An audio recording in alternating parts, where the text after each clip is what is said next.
Hello guys, this is Film Freakish here, and it's Morphin time!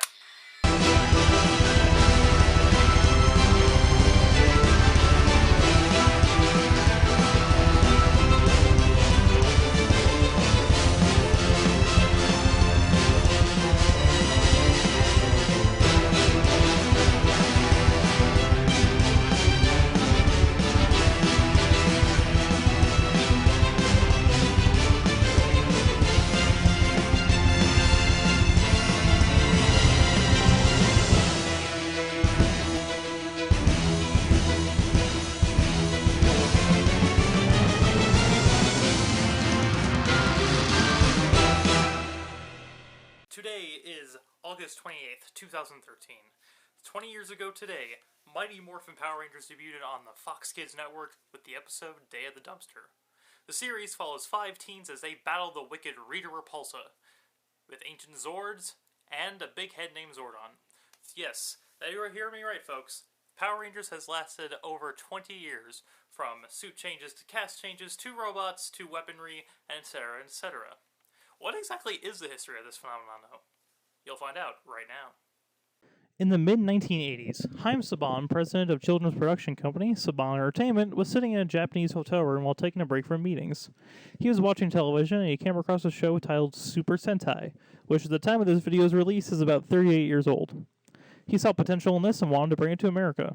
He thought of a very simple but clever format for it. Use the Japanese footage for fights, giant monsters, and robots, and replace the Japanese actors with American actors. When he pitched the idea to networks, they said he was out of his mind and denied him every time. He always believed in it, as he tried for 8 years to get the show on television.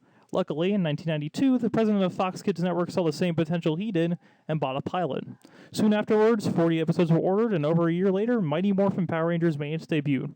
A little over a month after the show's debut, it was the #1 kids show on TV and the #1 toy line for the next 2 holiday seasons. And we all know how that turned out. In 1994, the 6 Teenagers with Attitude earned the title Mega Hit when they appeared at Universal Studios Hollywood. What was planned as a short meet and greet was soon turned into a show at the Universal Amphitheater. Due to the park's unexpected attendance to see these 6 heroes in spandex, they had to close the park and even close the off-ramp entrances, causing a freeway jam that was 10 miles long. In 1995, Mighty Morphin Power Rangers the movie debuted on the big screens and was a success.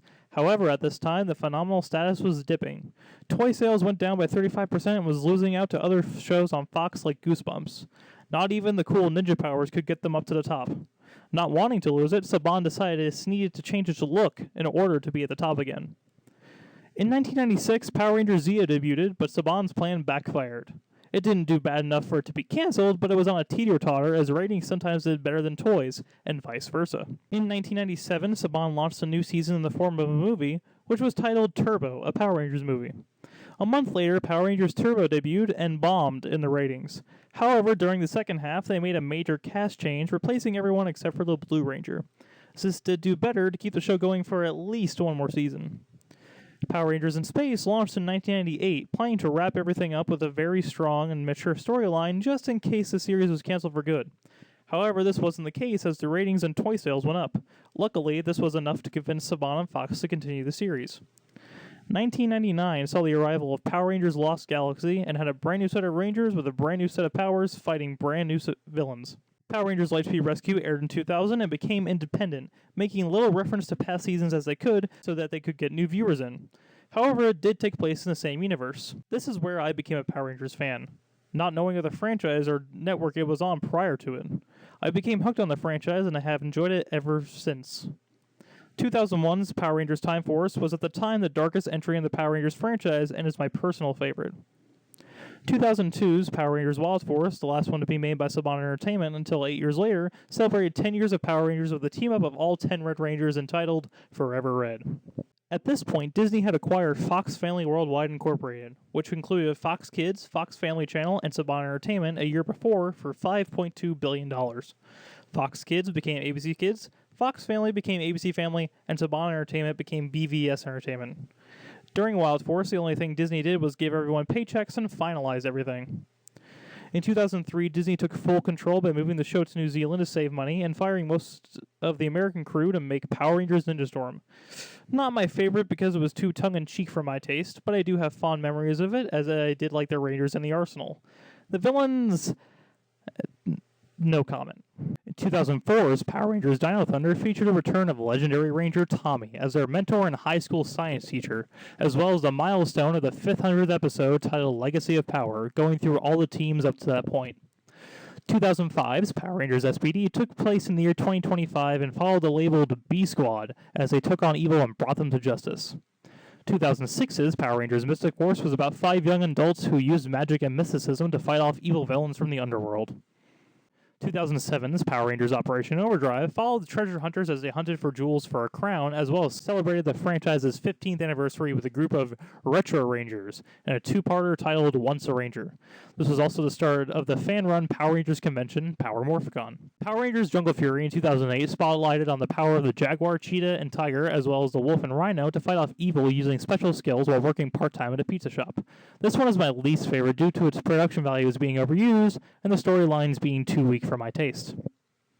At this time, Disney wanted to cancel the series due to low toy sales and low ratings and high production costs. However, a man named Eddie Guslin came in and said he could make the show with a third of the regular budget, as well as give the longtime fans an epic season to end with one heck of a bang. In 2009, the idea was turned into Power Rangers RPM, which followed Rangers in a post-apocalyptic world as they lived in the domed city of Corinth, fighting off Vengeance robots. This season was filled with drama, humor, and everything people loved about the show to make it a good send-off.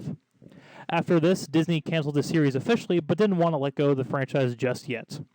In 2010, they reversioned the first 32 episodes of Mighty Morphin Power Rangers with cheesy comic book graphics and Batman automatopoeias. The horror. In response, Haim Saban and his newly formed company Saban Brands reacquired the franchise for $48 million and took the series to a whole new level in both marketing and production. At the same time, Power Morphicon 2 was held. In 2011, Power Ranger Samurai, the first to be done by Saban in 8 years, launched on Nickelodeon to high success. Ratings reached up to the million mark, which is considered successful for kids' cable TV, and toy sales reached up to $40 million according to the MPD Group.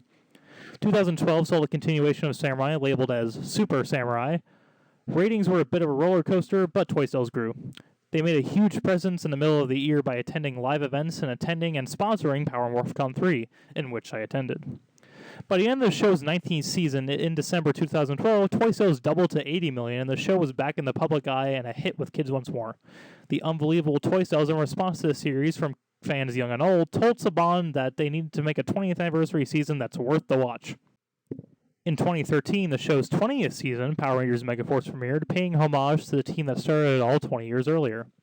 This will continue into 2014, labeled Super Megaforce, which features the team having powers to all the previous Ranger teams, as well as a huge battle with every single Power Ranger from Mighty Morphin to present, along with 11 of those Rangers featuring their respectful actors. And when this legendary battle happens, a lot of people, like myself, and this kid at Morphicon 2 when they showed the trailer for Power Rangers Megaforce, are going to be like this.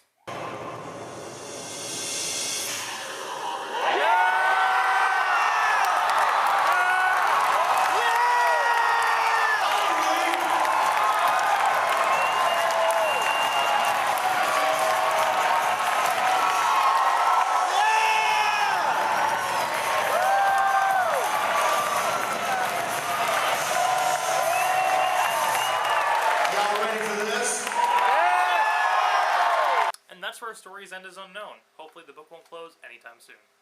Thank you, Power Rangers, for 20 awesome years of spandex, giant monsters, giant robots, corny one-liners, and awesome action. Here's to another 20. As always, I'm Film Freakish, and let the power protect you. Go, go, Power Rangers!